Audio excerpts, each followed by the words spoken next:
अस्सलाम वालेकुम ब्रदर्स। उम्मीद करता हूँ आप सब लोग खैरियत से होंगे। तो आज की इस वीडियो में मैं एफटीएमओ के बारे में बताऊंगा कि एफटीएमओ के क्या रूल्स हैं और आप किन रूल्स को नजर में रखकर आप लोग ट्रेड कर सकते हैं। तो काफी ज्यादा लोग एफटीएमओ का चैलेंज बाय करते हैं और उनको रूल्स का नहीं पता होता, कुछ रूल्स का पता होता है, कुछ रूल्स का नहीं पता होता, जिसकी वजह से वो उन्होंने मेरी वीडियो के नीचे कमेंट किया और मुझे कहा कि एफटीएमओ के बारे में बताओ। तो मैंने कहा क्यों नहीं भाई, अब आपको मैं एफटीएमओ के बारे में बताता हूँ कि एफटीएमओ के कौन से रूल्स हैं और कौन कौन से रूल्स को फॉलो करके आप ट्रेड कर सकते हो और कैसे ही पे आउट ले सकते हो। तो ये सब कुछ आपको इस वीडियो में बताऊंगा।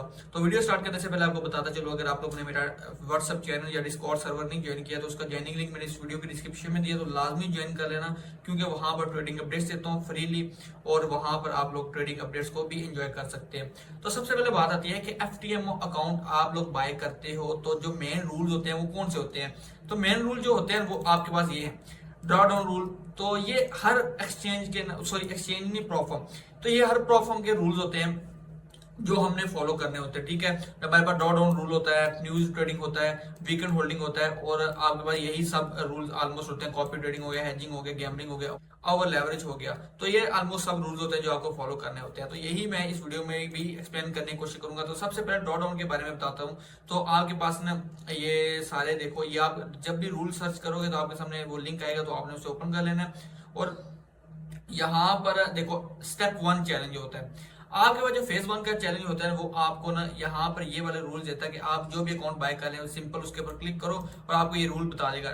ट्रेडिंग पीरियड जो है अनलिमिटेड है, आपको मिनिमम 4 ट्रेडिंग डेज कंप्लीट करने होते हैं। यानी कि अगर आपने एक दिन में सारा का सारा प्रॉफिट बना लिया तो आपको रिमेनिंग 3 डेज रह गए अकाउंट पास करने के लिए, उसमें 0.01 लॉट से आपको लाजमी ट्रेड करना होगी। ज्यादा रिस्क ना लेना, सिर्फ $1 का रिस्क लेना ताकि आपका ट्रेडिंग डे काउंट हो जाए। ट्रेडिंग डे काउंट का मतलब है कि आपने उस दिन ट्रेड लिया होना चाहिए। ठीक है, ये सीन होता है मिनिमम ट्रेडिंग डेज का। जो आपके पास मैक्सिमम डेली लॉस होता है वो 5% होता है और जो आपके पास मैक्सिमम लॉस होता है वो होता है 10%। ठीक है, सिंपल। आप अभी हम $10,000 का अकाउंट देख रहे हैं, जो हमारे पास मैक्सिमम डेली लॉस होता है वो $500 का है और जो मैक्सिमम हमारे पास लॉस है वो हमारे पास $1,000 का।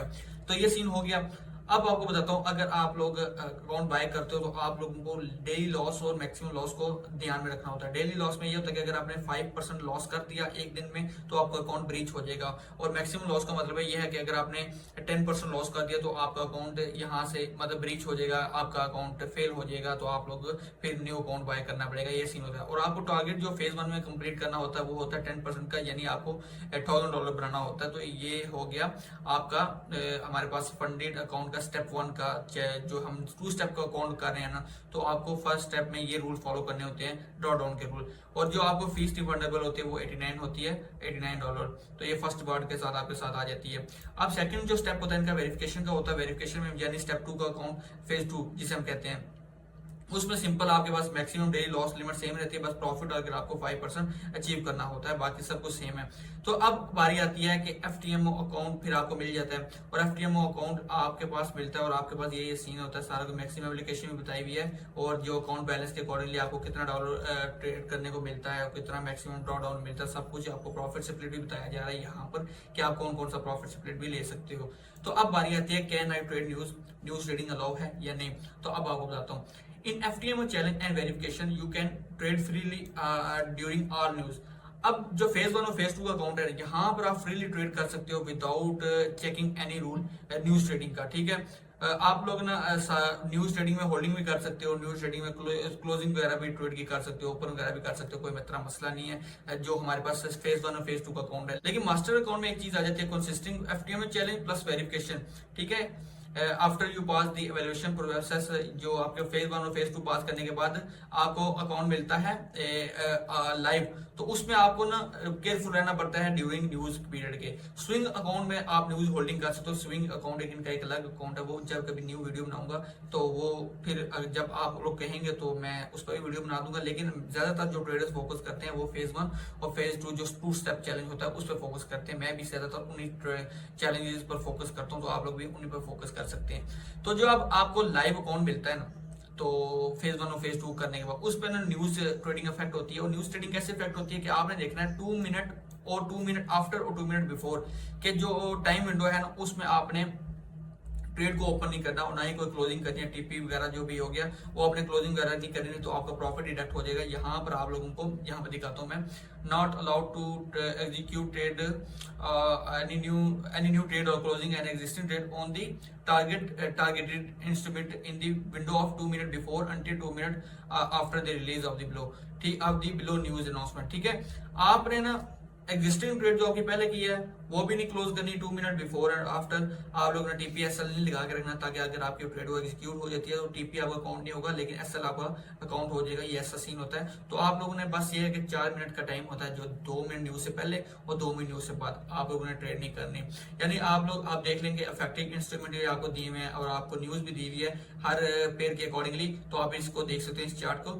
और यहाँ पर रेड फोल्डर ना न्यूज से इन्होंने ना आपको ना दूर रखा है। ठीक है, एफटीएम अकाउंट जो स्विंग काउंट होता है उस पर आप लोग ट्रेड को होल्ड कर सकते हो। मैंने आपको पहले कहा कि जब आप लोग उस पर हो गए तो आप वीडियो बना दूंगा, अदरवाइज मैं उस पर वीडियो नहीं बना रहा।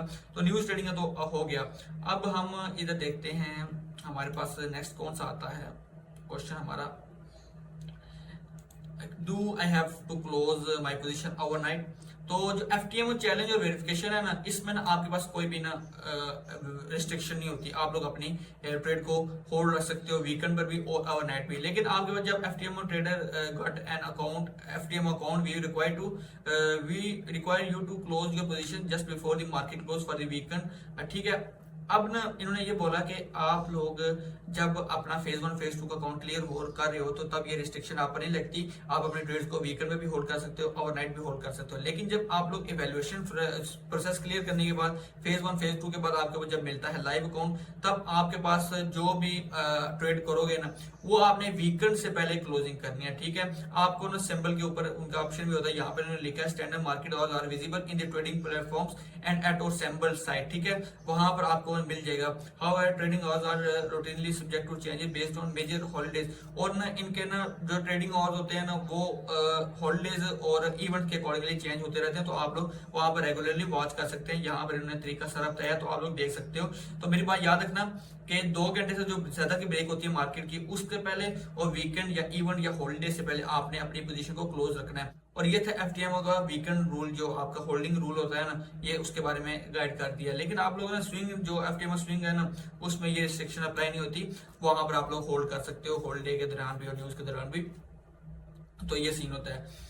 अब इनका रूल आता है कि आप कौन सी स्ट्रेटजीज या ट्रेड कर सकते हो या गैम्बलिंग या ओवर लेवरेज के अकॉर्डिंगली यहाँ पर इन्होंने ये रूल बनाया हुआ है। तो आप लोग देख लो कि यहाँ पर ईएस और एल्गोरिथम ट्रेडिंग या बोर्ड्स वगैरह होते हैं, इनसे इन्होंने मना ही किया कि आप लोग इन्हें ये ट्रेड ना करें। तो अच्छी बात है, क्योंकि आपका अकाउंट सस्पेंड वगैरह भी हो सकता है। आप लोगों को ये कभी नहीं कहते कि स्टॉप लॉस यूज करो, कि we do not require you to use a stop loss, but ये आपको अगर आप स्टॉप लॉस नहीं लगाते तो मसला नहीं है।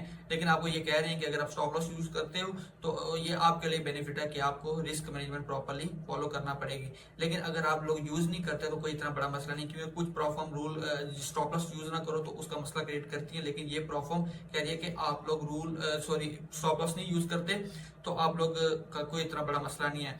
लेकिन इन्होंने ना बॉट्स और थर्ड पार्टी ईए को यूज करने के लिए ना इन्होंने एक और रूल किया कि आप लोग 200 ऑर्डर एट अ टाइम लगा सकते हो और 2000 maximum position per day limitation है। ठीक है, इससे ज्यादा करोगे तो आपका अकाउंट सस्पेंड वगैरह भी हो सकता है। तो ये सीन है, ये सारा कुछ इधर लिखा हुआ है, तो आप लोग देख सकते हो। बॉट्स कॉपी ट्रेडिंग से जितना ज्यादा दूर रह सकते हैं उतना दूर है, क्योंकि ये वैसे तो आप अपनी प्रॉपर्ली स्ट्रेटजी पर फोकस करें तो बेस्ट है। अगर आप लोग प्रोफॉर्म ट्रेडिंग कर रहे हैं, आप अपने पर फोकस करें, अपनी स्ट्रेटजी अपने नॉलेज पर फोकस करें और अपने अकॉर्डिंगली ट्रेड करें, ना कि बॉट्स वगैरह को यूज करें ना, और ना ही थर्ड पार्टी बॉट्स और या फिर कॉपी सिग्नल करें किसी के। बेसिकली जितने भी मैंने बेसिक रूल थे, जितने भी एक ट्रेडर को फॉलो करने चाहिए, वो सब के सब इस वीडियो में एक्सप्लेन कर दिए। आई होप आपको समझ लगी होगी। लेकिन इसके साथ मैंने एक चीज ये भी देखी थी, जब आप लोग ओवर लेवरेज करते हो ना तो ये आप पर एक चीज की इंप्लीमेंटेशन कर देते हैं 1% रिस्क के रूल। तो जब वो आपको वार्निंग ईमेल करेंगे तब जाकर आप उस रूल को इंप्लीमेंट कर सकते हो। अदरवाइज जब तक आप लोग ओवर लेवरेज या आपको ईमेल नहीं करते तो वो रूल आपके ऊपर इंप्लीमेंट नहीं होता। मैंने कई जगह देखा कि 1% रूल वो अप्लाई कर रहे होते हैं, अगर आप उसको भी नहीं करते हैं ना फॉलो, तो वो फिर आपका अकाउंट ब्रीच है, सस्पेंड कर देते हैं। तो वो तब होता है जब आप बहुत ज्यादा ओवर लेवरेज कर रहे हो। बेसिकली ये बताने का मकसद ये था ताकि आप लोग उस रूल से भी जानकारी में रहें, ताकि आपको पता हो कि आप लोगों ने वो अवल एवरेज नहीं करी ताकि आप पर वो रूल इंप्लीमेंट हो जाए। तब तक आप पर वो इंप्लीमेंट नहीं होगा जब तक आप रूल को ब्रेक यानी अवल एवरेज नहीं करते या आपको वो ईमेल नहीं कर देते। तो अवल एवरेज से परहेज करें जितना हो सके, ठीक है। 1% का रूल भी आपको एक्सप्लेन कर दिया है, वो इधर लिखा हुआ तो आई थिंक नहीं है, लेकिन अक्सर मैंने देखा है कि वो होता है, ठीक है। तो इसलिए मैंने आपके साथ एक्सप्लेन कर दिया। आई होप आपको सबके सब रूल क्लियर हो गए होंगे। आप लोगों ने बस एक कॉपी पेंसिल पे लिख लेना या आप लोग नोट पैड पर लिख लें। इन रूल्स को फॉलो करें, इन रूल्स को देखते हुए ट्रेडिंग करें, और जो भी हो सके मतलब कि आप लोग इन रूल्स को फॉलो करें। रिस्ट्रिक्शन जितने भी हैं ना उनसे बचें ताकि आपका अकाउंट सस्पेंड ना हो सके और आप इन रूल को देखते हुए अपने अकाउंट को पास कर सकें। आई होप आपको सब कुछ समझ आ गई होगी। तो आज की वीडियो इधर एंड करते हैं। तो मेरी बात आप लोगों ने याद रखें, जिन लोगों को नहीं समझ के एफटीएमओ के रूल्स क्या हैं या प्रॉफर्म के रूल्स क्या होते हैं, तो आप ये वीडियो उन लोगों तक शेयर कर सकते हैं ताकि उनको पता चले कि प्रॉफर्म के रूल्स क्या क्या होते हैं और किन किन रूल्स को आपने फॉलो करना होता है। तो आज की वीडियो इधर एंड करते हैं। इंशाल्लाह नेक्स्ट वीडियो में होगी बात, तब तक के लिए खुदा हाफिज।